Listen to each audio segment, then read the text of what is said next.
please. One of the companions, his name was Rabi'a bin Ka'b al-Aslami, and this companion was a very young companion. And this companion, he belonged to the people of Ahl al-Sufa. For those of you who don't know who Ahl al-Sufa is, in the masjid of Rasulullah sallallahu alayhi wasallam, there was a section in the back that belonged to the people called Ahl al-Sufa. Ahl al-Sufa were the people that had literally no money. Today you and I, we say, brother, you know what, wallah, I'm doing it tough, man, I'm doing it hajar. But really, what you and I mean, as in I'm doing it tough, means I'm not driving an AMG, I'm driving my dad's Toyota Camry, you know? But for these people, wallahi, they were really doing it tough.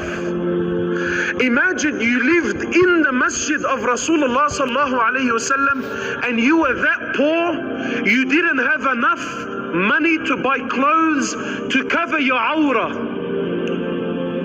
Imagine you prayed in the masjid of Rasulullah and your awrah was showing. So when I tell you that these people were really doing it tough, they were really doing it tough. So this young companion, Rabi'a bin Ka'b al-Aslami, he was one of the servants of the Prophet of Allah. And please, I want you to imagine that you're living there. Forget about the lights. I want you to imagine you're living in Medina, you're living in the city of Rasulullah sallallahu alaihi wasallam, you're in his masjid, and you are the servant of Rasulullah, and because you believe in Iman, because you have Tawheed and you believe in Allah, you have reached such a state, you don't even have enough money to feed yourself. So this young companion, he was one of the servants of the Prophet of Allah. Now I want you to imagine you're him. Imagine you had the honor of serving the Prophet of Allah. So the Prophet of Allah, he used to come out of his house for the tahajjud prayer. And this young Sahabi, Rabi'a bin Ka'b al-Aslami, he used to bring the bowl of water for the Prophet of Allah so he can make wudu. So the Prophet of Allah comes out, Rabi'a says, this is authentic hadith, sahih hadith. Rabi'a sees the Prophet of Allah, so he goes to prepare the bowl of water for the Prophet of Allah to make wudu. Then he comes to the Prophet of Allah and he gives him the bowl. So the Prophet of Allah, looking at Rabi'a, seeing how poor he is, seeing his condition, you know, I assume that he felt sorry for him. So he says to him, Rabi'a, ask me, man. Rabi'a, make a wish. Who's asking? The Prophet of Allah. The one who, if he raises his hands, wallahi, Allah will allow the heavens to rain gold if he asked for it. And this young Sahabi now, imagine what an opportunity. I want you to imagine, you know, some of us, maybe because the Prophet of Allah is a far stretch, I want you to imagine Bill Gates. You went to visit Bill Gates, you know, and you're sitting in his room, you're having a good conversation with Bill Gates, and you know how much money he has. So he turns around and, you know, he knows where you live, he knows your circumstances. So he says to you, brother, sister, you know what? Open checkbook, ask me, what do you want? So this young Sahabi, Prophet of Allah is asking,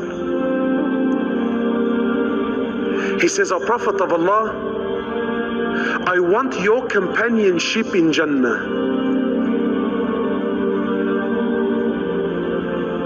For you and I, we say, brother, I'm happy to just enter paradise. Look how these people thought, man. He says, "O Prophet of Allah, I want your suhbah, I want your friendship in Jannah."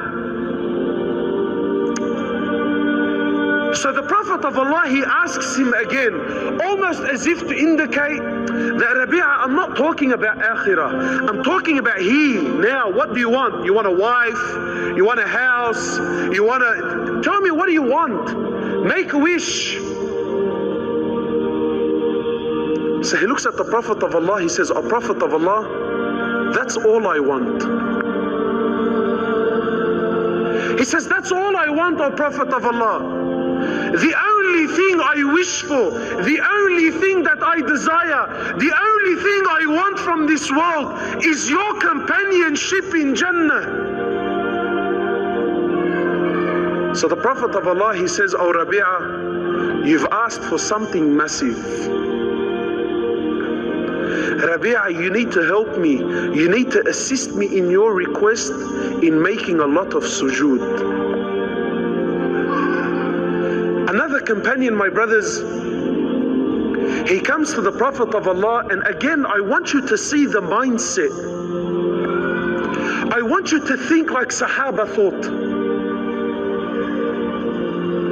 A man comes to the Prophet of Allah and he says, "Oh Prophet of Allah, when I'm with you, I'm elated.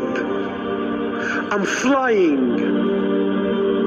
He says, "Oh Prophet of Allah, but then when I leave you and I go back home to my family," he says, "Oh Prophet of Allah, I start to miss you." He says, "O Prophet of Allah, I start to miss you. My heart yearns to see you." He says, "O Prophet of Allah, then I leave my family, I come back, I lay my eyes on you, and O Prophet of Allah, I find peace and happiness in my heart once more. But, O Prophet of Allah, the thought came to me, soon you will die, and I will die. O Prophet of Allah, you will be in paradise up there with the prophets, and I, if I entered paradise, I will be down there, yani in the lower levels." He says, "O Prophet of Allah, how can Jannah be Jannah if I'm not with you?" For one of the very few times the Prophet of Allah was speechless.